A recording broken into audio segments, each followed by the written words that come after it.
बच्चों, नई साल की नई शुरुआत, नया साल आ चुका है 2021 और हम इसमें नया चैप्टर लेकर चलेंगे जैसा कि हमने वादा किया था आपसे पिछली कक्षा में। और नए साल की बहुत बहुत ढेर सारी शुभकामनाएं और अब सभी बीमारियां दूर हो जाएं और हम कंटिन्यू हमारी स्कूल खुल जाएं और हम पढ़ाई शुरुआत करें अच्छे से और अच्छे से करें। वैसे तो हमारी लाइव क्लासेस चली रही हैं, लेकिन आपकी रेगुलर क्लासेस भी चले ना शुरू हो ही जाएंगी शायद, और तब तक आप हमारी लाइव क्लासेस पर पढ़ ही रहे हैं अच्छे से और कंटिन्यू अच्छे से आपको याद करना है। और जो आपके जितने लेसन मैं करा चुकी हूं, आपका काफी कोर्स हो चुका है, आपके 3 या 4 लेसन बचे हैं अब कोर्स में, तो आपको जो पिछला करा चुकी हूं सारा आपको अच्छे से याद करना है। उनको लिख लिख के नोट्स बनाने हैं और नोट्स आपको यहां लिखवाते भी रहते हैं, तो आप उन नोट्स को प्रिपेयर करेंगे, याद करेंगे और अपने एग्जाम की अच्छे से नए साल में तैयारी करेंगे और बिल्कुल स्वस्थ रहिए। आज हमारा चैप्टर है हम बीमार क्यों होते हैं।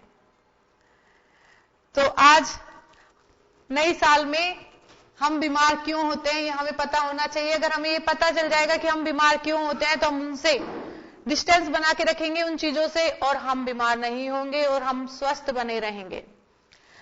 तो सबसे पहले तो मैं आपको बताना चाहती हूं, हमने पिछले लेसन में आपको बताया था कोशिका। कोशिका आप पढ़ चुके हो, कोशिका यानी कि सेल। और अगर आपको याद हो पिछली कक्षा का तो बताइए कोशिका क्या थी। कोशिका शरीर की सबसे छोटी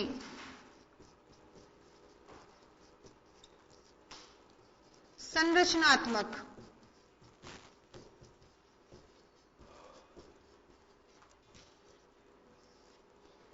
एवं क्रियात्मक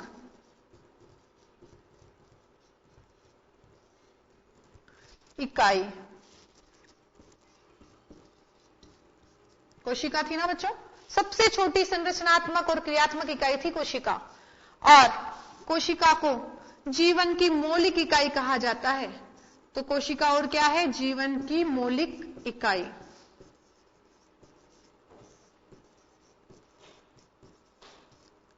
देखिए बच्चों, कोई भी मकान बनता है तो आपको मकान बनाने के लिए सबसे पहले नींव रखनी पड़ती है और वो एक नींव के लिए एक छोटी सी इकाई होती है। जिस छोटी सी इकाई से शुरुआत होती है, जैसे कि एक ईंट, तो जिससे शुरुआत होती है उसी के आधार पर धीरे धीरे बहुत सारी ईंटें जुड़ जुड़ कर क्या बनाएंगे? एक दीवार, और दीवारों से और दीवारें बनकर और फिर छत गिरेगी, क्या बन जाएगा? एक मकान। इसी प्रकार अगर हम देखें तो जो हमारा शरीर है किस तरीके से बना है? कोशिका, बहुत सारी कोशिकाएं जिनकी संरचना और कार्य एक जैसे हैं, संरचना और कार्य एक जैसे हैं, वो मिलकर बनाती हैं ऊतक।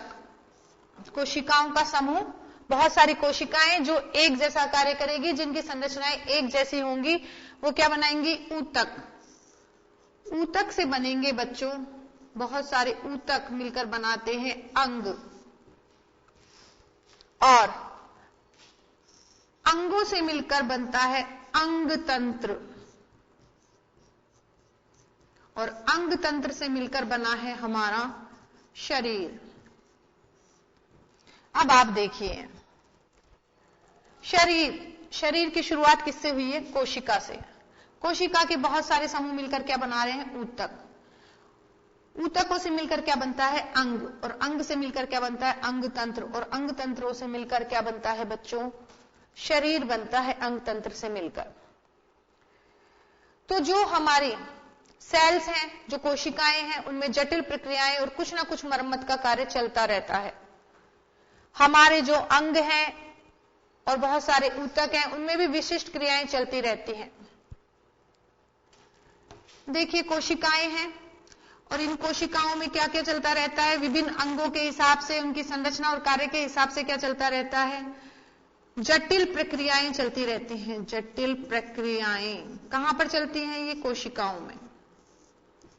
जटिल प्रक्रियाएं और मरम्मत का कार्य भी चलता रहता है कि कोशिकाएं टूट फूट जाती हैं तो साथ में क्या चलता रहता है? मरम्मत का कार्य, यानी कि मरम्मत कार्य चलता रहता है। ये जो ऊतक हैं और अंग हैं, विभिन्न ऊतक और विभिन्न अंग, जैसे हाथ का काम क्या है आप जानते ही है। आंख क्या करती है? देखने का काम करती है। नाक क्या काम करती है? सूंघने का। ठीक है, त्वचा स्पर्श का। तो इस तरीके से आप क्या देखते हैं कि ये ऊतक और अंग इनके सभी के क्या होते हैं, और अंग तंत्र तो बनता ही है इनसे, तो इनके कार्य कैसे होते हैं? विशिष्ट होते हैं, विशिष्ट कार्य होते हैं इनके, ऊतकों के और अंगों के। अगर ये ऊतक, अंग, कोशिकाएं, अंग तंत्र, ये सभी के कार्य एक दूसरे से संबंधित होते हैं, एक दूसरे से क्या होते हैं बच्चों? ये संबंधित होते हैं।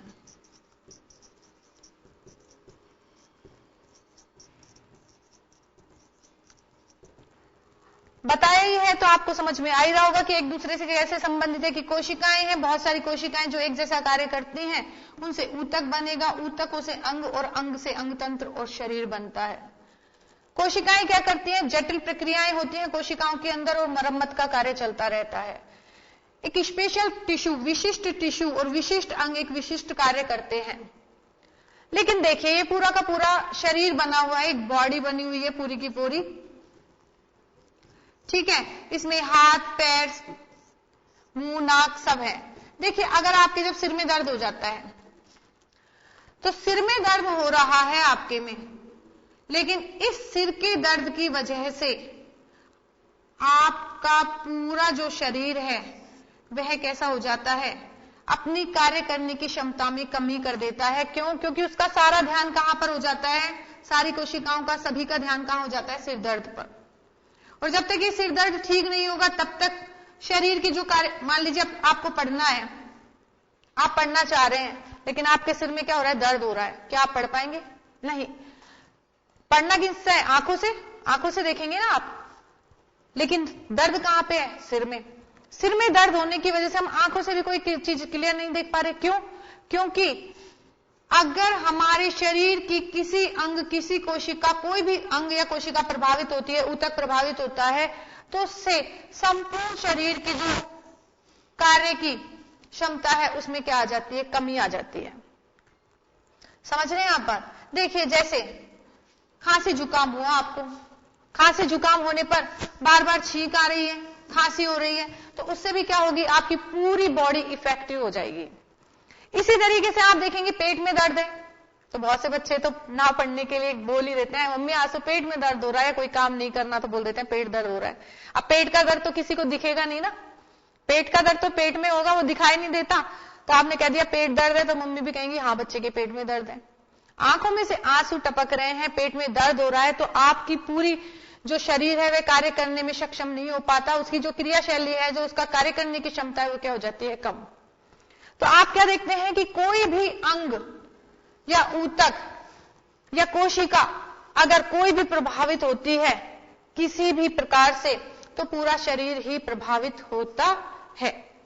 तो अगर हम बताएं आपको बच्चों, तो हमारे शरीर में ऐसा कोई भी कारक हो जो सेल्स और ऊतकों को उचित प्रकार से कार्य करने से रोकता है, कि ना तो सेल्स को उचित प्रकार से कार्य करने देता है, ना ऊतकों को, तो वह हमारे शरीर की समुचित क्रिया में कमी का कारण होता है। अभी अभी मैं आपको यही बात बता रही हूं कि सिर दर्द है, तो क्या हो रहा है? सिर दर्द की वजह से पूरे के पूरे शरीर में कार्य करने की क्षमता कम हो गई है। तो समुचित कार्य करने की क्षमता को अगर कोई प्रभावित करता है, कम करता है, तो हम बता सकते हैं कि ऐसा कोई भी कारक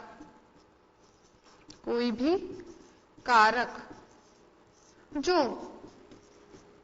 सेल्स या ऊतक या टिश्यू, ऊतकों को कार्य करने में, क्या बता रहे हैं बच्चों? ऐसा कोई भी कारक जो सेल से ऊतकों को उचित प्रकार से कार्य करने से रोकता है, ऊतकों को कार्य करने में या उचित प्रकार से कार्य करने में, उचित प्रकार से कार्य करने में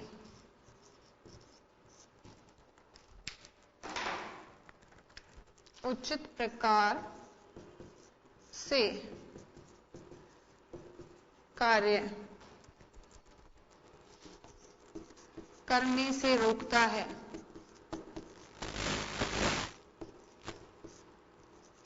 तो उसके कारण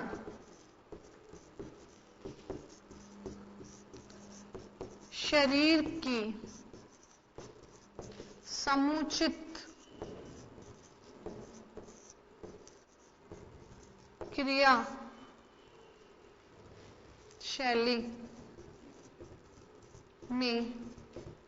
शैली में कमी आती है।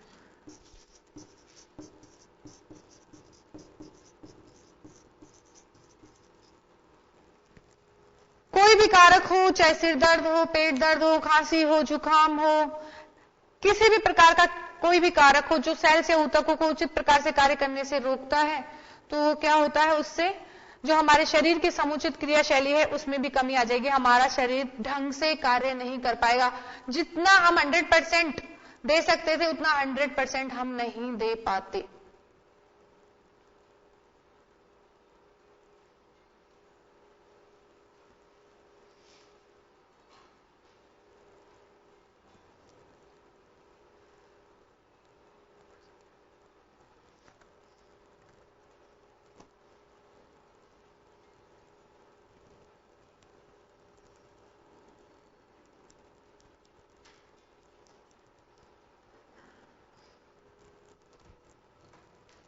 तो ये हमने आपको बताया।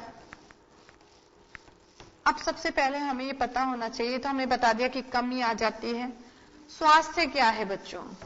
स्वास्थ्य, अगर स्वास्थ्य देखें तो मानसिक क्रियाएं यानी कि सोचना, विचारना, या सामाजिक क्रियाएं। सामाजिक क्रियाएं आप जानते हैं क्या क्या सामाजिक क्रियाएं करते हैं। अगर वो आराम से इजीली हो जाती है तो हम क्या हैं? स्वस्थ। और अगर इनमें किसी भी प्रकार की रुकावट आ जाती है तो हम क्या हो जाते हैं? अस्वस्थ। तो स्वास्थ्य क्या है? स्वास्थ्य वह अवस्था है जिसके अंतर्गत मानसिक तथा सामाजिक कार्य समुचित क्षमता द्वारा उचित प्रकार से किया जा सके। स्वास्थ्य वह अवस्था है जिसके अंतर्गत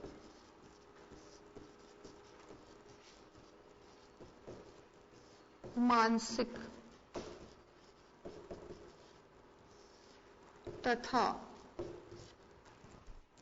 सामाजिक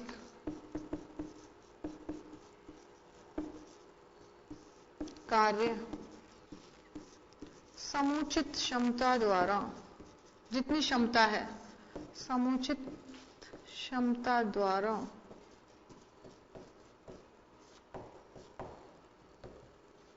पूरा किया जा सके।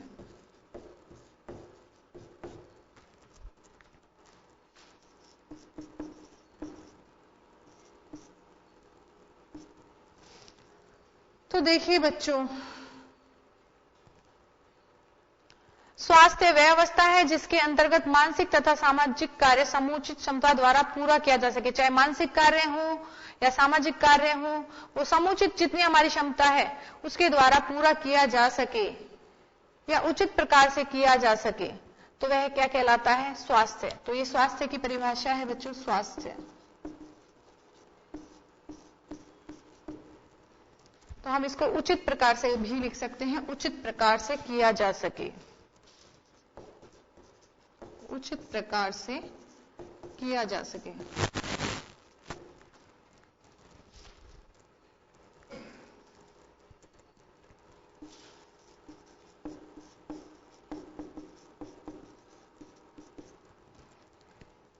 चाहे मानसिक हो या सामाजिक हो, कोई भी कार्य हो, जितनी क्षमता है शरीर की उस क्षमता के साथ उचित प्रकार से कार्य किया जा सके तो हम क्या कहलाएंगे? स्वस्थ। और वह होगा हमारा स्वास्थ्य।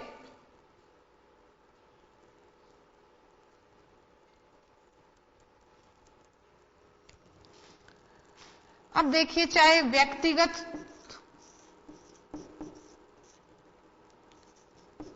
या सामुदायिक,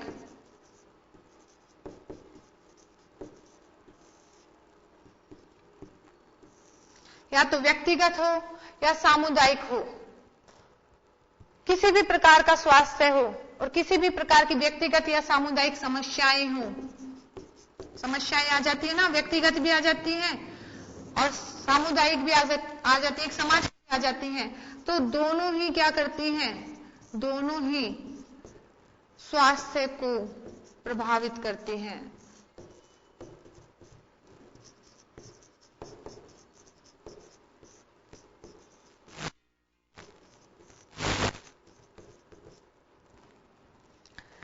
व्यक्तिगत हो या सामुदायिक समस्याएं हो, दोनों ही क्या करती हैं, स्वास्थ्य को क्या करती हैं, प्रभावित करती हैं। देखिए जैसे मान लो किसी के जुकाम हुआ,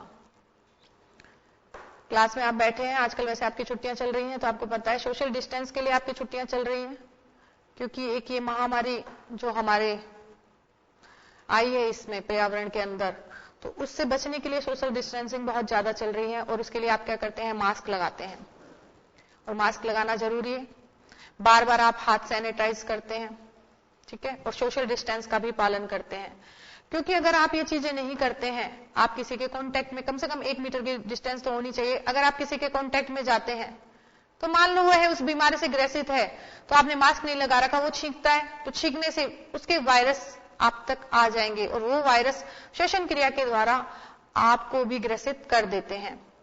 तो देखिए कि चाहे तो एक आप खुद हो तो आप भी दूसरे को प्रभावित कर सकते हैं, या कोई दूसरा है तो आप उससे प्रभावित हो सकते हैं, तो चाहे तो व्यक्तिगत समस्या हो या सामुदायिक पूरे समाज की समस्या हो, दोनों ही क्या करती है, हमारे स्वास्थ्य को प्रभावित करती है, हमारा स्वास्थ्य उससे इफेक्टिव होता है। तो इसलिए हमें क्या करना चाहिए कि व्यक्तिगत और सामुदायिक दोनों प्रकार की समस्याओं को ध्यान में रखते हुए अपने स्वास्थ्य का ध्यान रखना चाहिए, जैसा कि आजकल आप लोग कर रहे हैं। अगर नहीं कर रहे हैं तो जरूर करें, क्योंकि सबसे जरूरी है सोशल डिस्टेंस और मास्क लगाना और बार बार हाथ धोना, जैसा कि आप देख रहे हैं, सुन रहे हैं, और इसी प्रकार से हम इस महामारी से बच सकते हैं। तो देखिए व्यक्तिगत या सामुदायिक समस्याएं दोनों ही क्या कर रही हैं, स्वास्थ्य को प्रभावित करती हैं। आप ये परिभाषा नोट कीजिए बच्चों।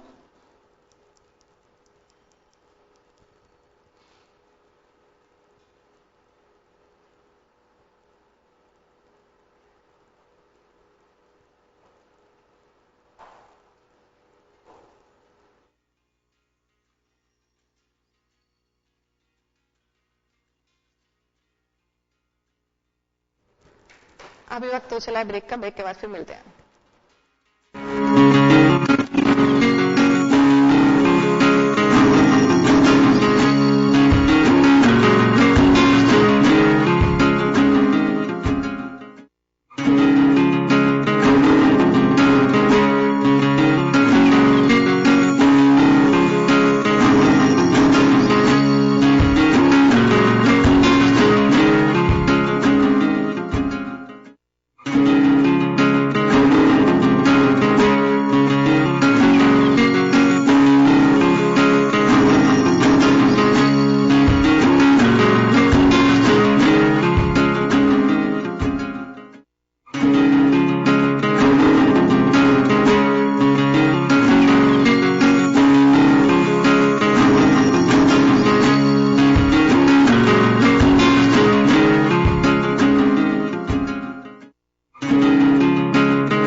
ब्रेक के बाद स्वागत है बच्चों आपका।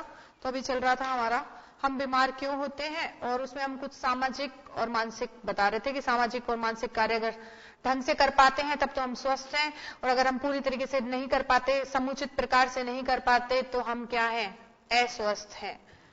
तो अस्वस्थ हैं, अस्वस्थ होने के लिए कैसे पता चलता है कि हम अस्वस्थ हैं? तो क्या करते हैं डॉक्टर्स, क्या करते हैं, हमारे लक्षण देखते हैं कि हमें बुखार है या हमारे कोई भी अंग में कार्य करने की क्षमता में कुछ चेंज आ जाता है, हम बताते हैं डॉक्टर को जाके, तो क्या होता है कि हमें बता देते हैं कि हम बीमार हैं या हमें किसी रोग ने जकड़ लिया है। तो सबसे पहले हम रोग के बारे में बताएं आपको कि रोग क्या है। शरीर के किसी अंग, कोई भी अंग हो शरीर का, कोई भी अंग या कोई भी उपांग हो, की संरचना बदल जाए। कई बार ऐसे ऐसी बीमारियां आ जाती हैं, आपने देखा होगा, सुना होगा कि जैसे मान लीजिए कई बार पैरालिसिस का अटैक आ जाता है, लकवा। तो उसमें क्या होता है कि शरीर, आधा शरीर या हाथ या पैर क्या करते हैं, काम करना बंद कर देते हैं, तो वो हिला नहीं पाते, या फिर क्या होता है किसी का मुंह टेढ़ा भी हो जाता है या कुछ और भी चेंज आ जाते हैं।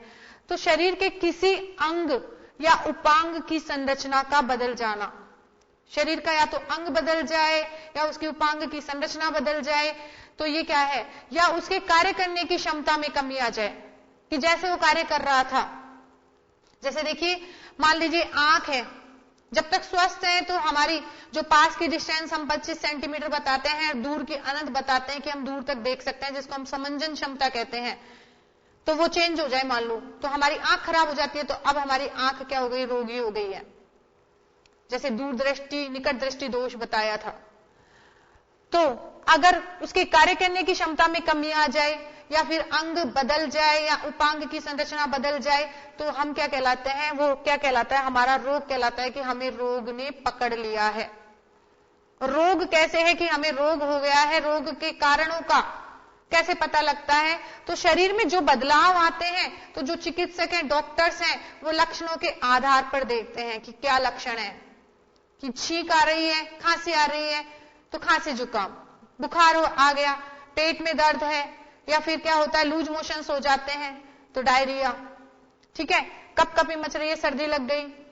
तो इस तरीके से क्या करते हैं डॉक्टर्स, क्या करते हैं, चेक करके बताते हैं, शरीर में जो भी बदलाव आता है उनको देखेंगे, उनके लक्षणों के आधार पर देखेंगे और तब रोग के कारण को बताते हैं। तो सबसे पहले रोग, और ये नोट कर लीजिए आप,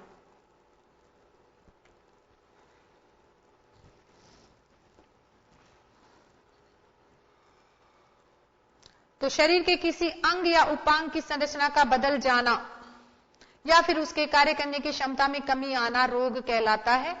और रोग के कारण शरीर में बदलाव चिकित्सक लक्षणों के आधार पर देखते हैं। तो चिकित्सक बताते हैं, जो लक्षण हैं उनके आधार पर बताते हैं कि ये रोग कैसे हैं। तो लक्षणों के आधार पर रोग दो प्रकार के हैं, एक तो तीव्रकालिक, एक दीर्घकालिक।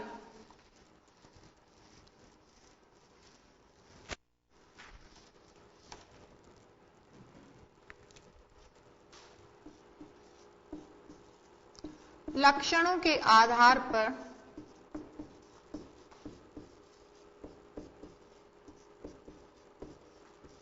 रोग दो प्रकार के हैं।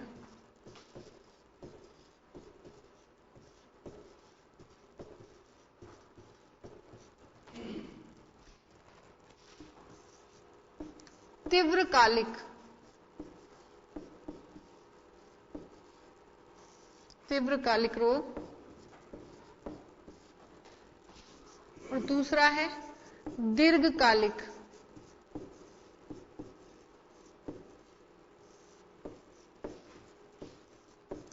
तीव्रकालिक रोग है वो प्रचंड होते हैं, और दीर्घकालिक रोग बीमारी बनाते हैं, बीमारी बन जाती है एक। तो लक्षणों के आधार पर रोग दो प्रकार के हैं, तीव्रकालिक रोग और दीर्घकालिक रोग। ये तीव्रकालिक रोग हैं जो थोड़े समय के लिए रहते हैं लेकिन तेजी से शुरू और तीव्र लक्षण देते हैं। तो पहला हम बताएंगे तीव्रकालिक।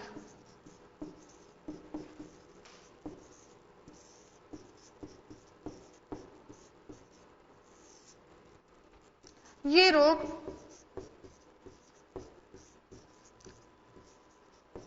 तेजी से शुरू होते हैं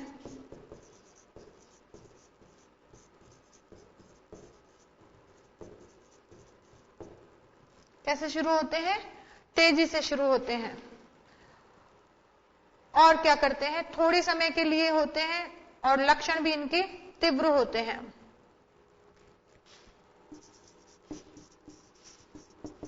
थोड़े समय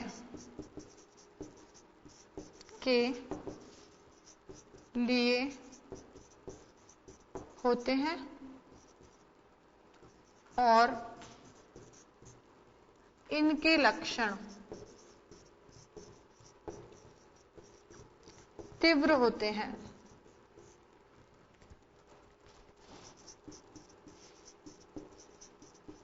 तीव्रकालिक नाम से ही विदित हो रहा है। तीव्रकालिक, तीव्र यानी कि तेजी से शुरू होंगे, थोड़े समय के लिए ही होंगे और इनके लक्षण तीव्र होते हैं, जैसे कि खांसी, जुकाम।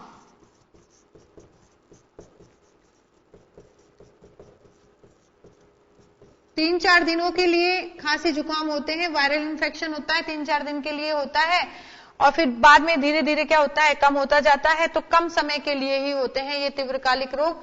तो ये रोग तेजी से शुरू होते हैं और थोड़े से समय के लिए होते हैं और इनके लक्षण बहुत तीव्र होते हैं, जैसे खांसी और जुकाम।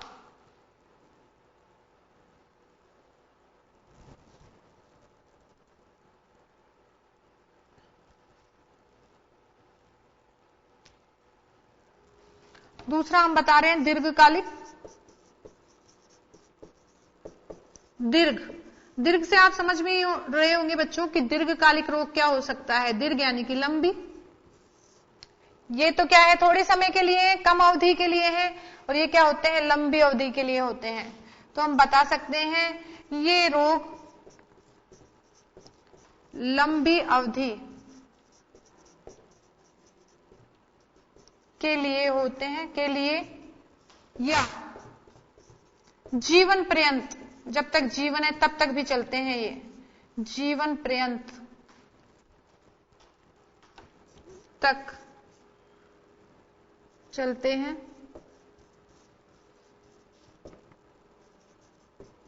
और लंबी बीमारी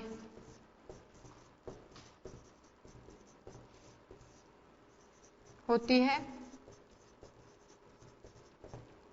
अब बताइए, आप सोचिए जरा, खांसी जुकाम तो हुए थे, थोड़े दिन के लिए हुए और ठीक हो गए, थोड़े दिनों बाद जल्दी यानी कि थोड़े से कम समय में ये ठीक हो गए, 5 दिन 10 दिन तक में खत्म हो जाते हैं, ये ठीक हो जाते हैं, तो ये हो गए तीव्रकालिक।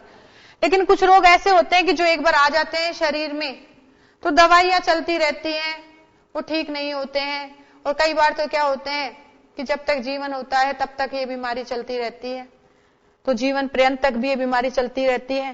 तो ऐसे रोगों को हम कहते हैं दीर्घकालिक रोग। तो आप बताइए, सोचिए जरा, दीर्घकालिक रोग में क्या क्या रोग आ सकते हैं?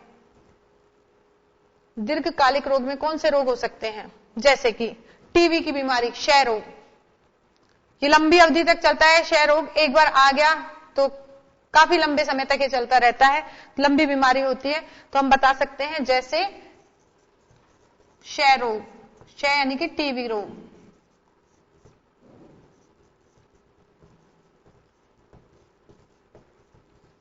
तो ये लंबी अवधि तक चलता है। तो अब हम देख सकते हैं बच्चों, लक्षणों के आधार पर रोग दो प्रकार के हैं, तीव्रकालिक रोग और दीर्घकालिक रोग। तीव्रकालिक रोग वो रोग हैं जो तेजी से शुरू होते हैं और थोड़े समय के लिए होते हैं और इनके लक्षण भी तीव्र होते हैं, जैसे खांसी जुकाम। और दीर्घकालिक रोग वो रोग है जो लंबी अवधि के लिए चलेंगे, जीवन पर्यंत तक भी चलते रहते हैं और एक लंबी बीमारी बन जाती है, जैसे कि क्षय रोग, टीबी रोग। और आप सोचिएगा जरा, और कौन कौन से रोग हैं जो लंबी अवधि तक चलते रहते हैं? तो ये हो गए आपके रोग तीव्रकालिक और दीर्घकालिक। नोट कीजिए बच्चों इन्हें।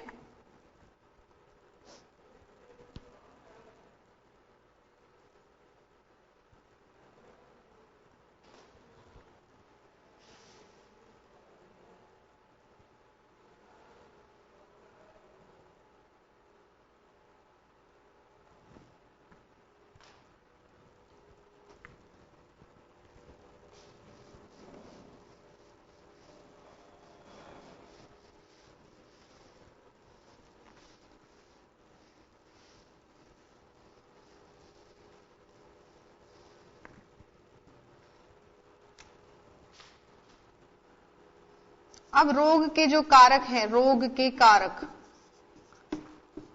रोग के कारकों के आधार पर दो प्रकार के रोग होते हैं, एक तो संक्रामक और एक असंक्रामक रोग। संक्रामक या तात्कालिक कारक जिनकी वजह से रोग होता है।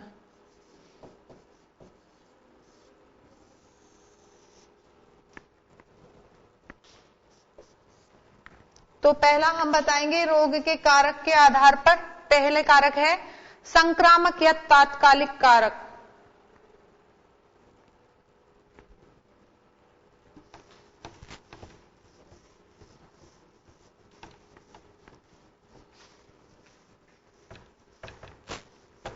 तो ये कारक हैं जो संक्रामक या तात्कालिक कारक है, ये मेन रोग के कारक होते हैं, रोग फैलाने के कारण होते हैं, इनकी वजह से रोग होता है। ये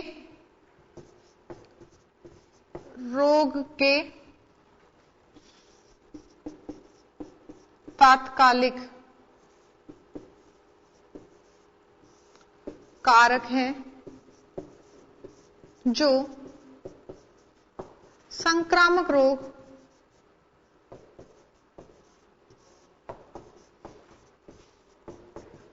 फैलाते हैं।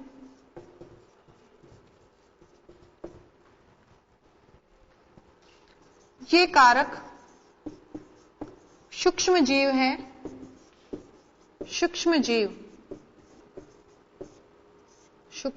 हैं, जिनकी वजह से क्या होगा, संक्रामक रोग फैलेगा। तो ये कारक सूक्ष्म जीव हैं। और सूक्ष्म जीव कौन कौन से हैं बच्चों?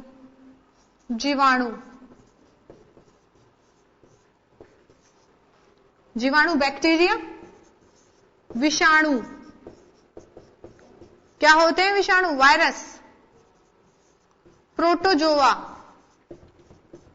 जिससे दस्त वगैरह लगते हैं, प्रोटोजोआ, ये भी सूक्ष्म जीव हैं। निमेटोडा,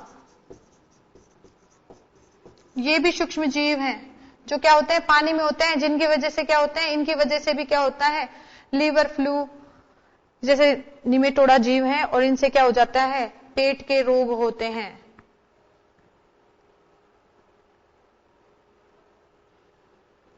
जो कवक है, कवक भी लग जाता है, फंजई, वो भी क्या है, संक्रामक रोगों के कारक हैं। इनकी वजह से संक्रामक रोग फैलते हैं। संक्रामक रोग क्या होते हैं बच्चों? जो एक दूसरे को स्पर्श करने से, हवा से, पानी से एक दूसरे से समुदाय में फैलते हैं, वो क्या होते हैं, संक्रामक रोग होते हैं।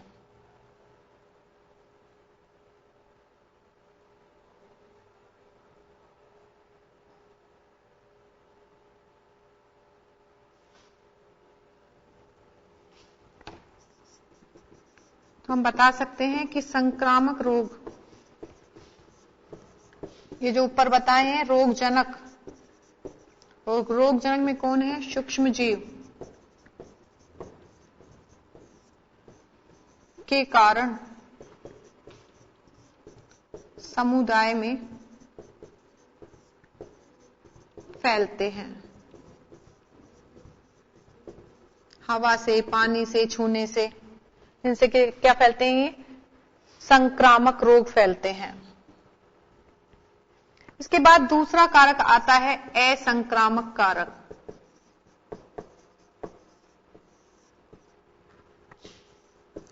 ये असंक्रामक कारक है, कोई जीव नहीं है बच्चों। जैसे जर्दा खाता है कोई, बहुत ज्यादा जर्दा खा रहा है, अब जर्दा खाएगा तो खुद ही खाएगा ना, दूसरा थोड़ी नहीं खाएगा उसके साथ। तो जब खुद जर्दा खाता है तो जर्दा खाने से क्या होता है कि जो उनकी सेल्स हैं, माउथ की, मुंह की सेल्स, वो क्या करती हैं, ज्यादा वृद्धि कर जाते हैं। और वृद्धि करने के कारण क्या हो जाता है, एक तो मुंह खुलता नहीं है, सबम्यूकस फाइब्रोसिस रोग हो जाता है। दूसरा क्या होता है, बहुत ज्यादा सेल डिवीजन करती हैं, उसमें विभाजन होता है, जिससे कैंसर जैसी समस्या उत्पन्न होती है।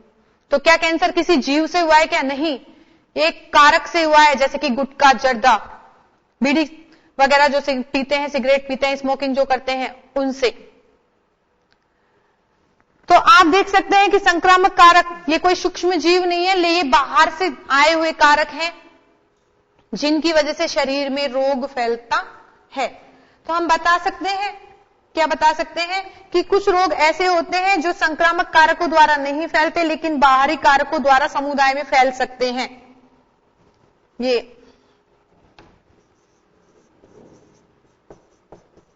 कुछ रोग ऐसे होते हैं जो बाहरी कारकों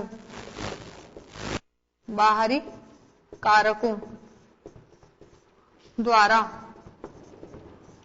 समुदाय में, पूरे समाज के अंदर, आजकल बहुत ज्यादा जर्दा स्मोकिंग वगैरह करते रहते हैं तो पूरे समुदाय में फैलते हैं। अब समुदाय में कौन कौन से, जैसे कैंसर, गुटखा वगैरह खाने से, हाई ब्लड प्रेशर, खान पान में बदलाव हो रहा है, फास्ट फूड वगैरह खा रहे हैं, चिकनाई खा रहे हैं तो हाई ब्लड प्रेशर, तो ये सारी बीमारियां हो रही हैं। तो रोग के कारक दो प्रकार के हैं, संक्रामक, दूसरा असंक्रामक। संक्रामक तो होते हैं सूक्ष्म जीवों के द्वारा और असंक्रामक होते हैं बाहरी कारकों के द्वारा। तो बच्चों आज हमने बताया आपको रोग के बारे में। नेक्स्ट टाइम हम नेक्स्ट डिस्कशन करते हैं हम बीमार क्यों होते हैं, इस चैप्टर को कंटिन्यू रखते हुए। तब तक के लिए ओके।